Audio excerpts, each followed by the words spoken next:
everybody. Welcome to this version of Pit Stop. Boy, do I have a good one today. I got singer, songwriter, musician, Mr. Sam Grow joining me today. Sam, good morning, sir. Man, happy to be here. Thank you so much for having me. I am so excited to have you today and learn all about you. Well, I'm excited to get to tell you about myself a little bit. I'm from a little town called Mechanicsville, so the southern tip of Maryland. Been playing music since I was 14. Started playing for tips in little bars. Loved getting to play, and I caught the bug and just haven't stopped since. So who inspired you to start music? You know, my dad was my biggest inspiration in everything. He was a blue-collar worker. He worked on power lines all across the country. He worked for a company called Smecco, which is in southern Maryland. And that was whenever I would spend time with my dad on the weekends, we'd ride around in the bucket truck. He'd play me the radio, and all those guys were his heroes. So, you know, as a kid, especially a young boy, you want to try to be cool for your dad. So I thought, well, if he loved them so much, I should try to do it. There you go. Now the pandemic's been rough for everybody, Yeah. especially musicians. Oh, yeah. But you did something special during the pandemic. Explain what you did during. I did. Like I was telling you, I've been playing shows since I was 14. So, you know, I play 250 dates a year, so it's muscle memory at this point ever since I was a kid to want to go out and play shows. So when everything stopped, I, did the right thing, stayed at home for a little while, and then just started going stir crazy, and called my manager, and I looked up in some of the states, and even like in the toughest restrictions of states, you can still have 10 people over at your backyard. So I called my manager and told him, I was like, hey man, I want to play in people's backyards. And he said, well, that's never going to work, but if it does, I'll help you organize it.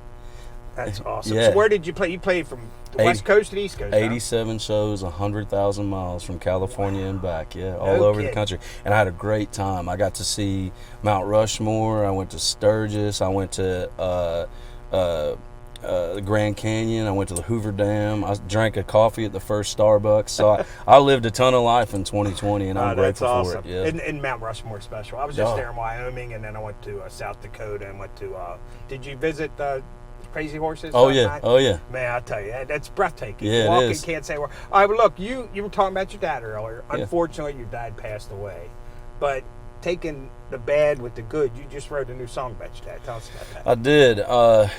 Unfortunately, we all experience loss, and I think that even while our loved ones are here, we have moments where we don't want them to be gone or the moments to be over. So it's just the evolution of that, from times where while they're still here, you're spending time with them, and you don't want that time to be over up until the time to where they do pass, and you don't want it to be over. Well, I tell you what. Now, I think your dad wanted you to play down in Nashville, didn't he? Yeah, so when I was 14, my dad took me on my first trip to Nashville. The first place he took me and drove me by was the Grand Ole Opry. Now, Saturday the 27th, tell us what's going to happen that night. Yeah, so like I was saying, he drove me by the Opry, and he told me back then, he said, son, there's going to be a lot of country artists out there, but it doesn't count until they step in the circle. So that was one of my biggest dreams, was to be able to step into the Opry circle, and now November 27th, I got asked to make my debut. Wow. And that's special. How exciting is that? Oh man, and the crazy thing is they called this past September, a day after my dad's birthday, to invite me. Wow. So I know my dad's up there in heaven pulling some strings. Yeah. He's going to play his brand new song, Go Right Now, right? Yeah. Written about his dad. Take it away, Sam.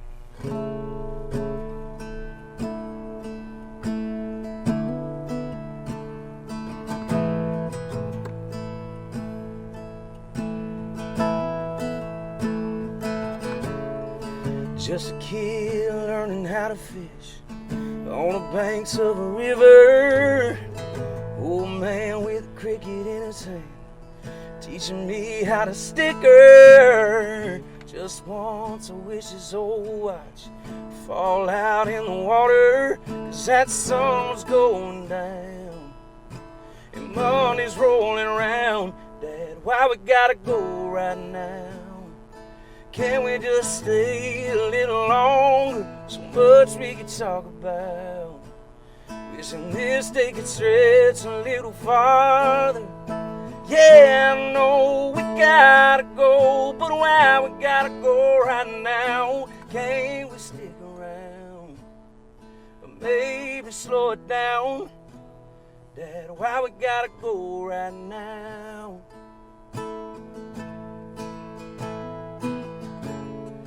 5 speed F-150 Smelling them gears burning, he was shotgun riding, smiling, laughing, knowing I was just learning that field, knew them wheels, tore it up without warning. Then we dropped the tailgate down and shared our first round.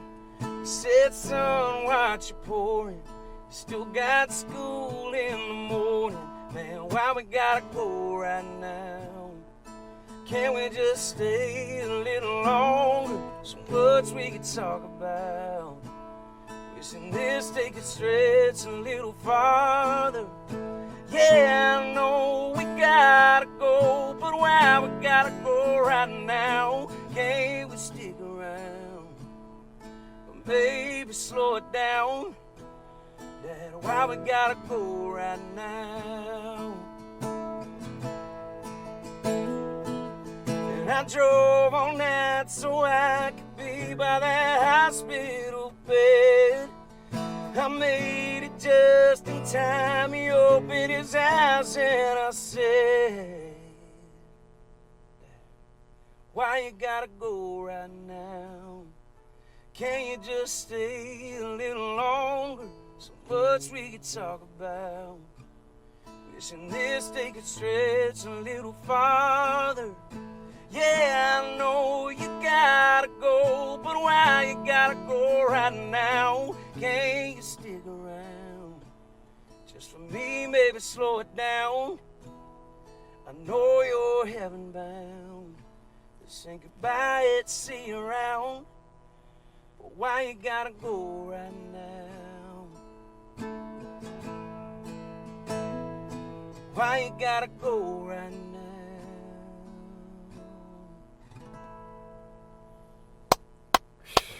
That was absolutely beautiful. Beautiful. Ladies and gentlemen, go right now. Mr. Sam Grow, and on Saturday the 27th, he's going to appear at the Grand Ole Opry. How exciting is that, Sam? Man, I can't wait. Well, thanks for being my guest, Thank buddy. you so much for having me, man. I appreciate you. Awesome.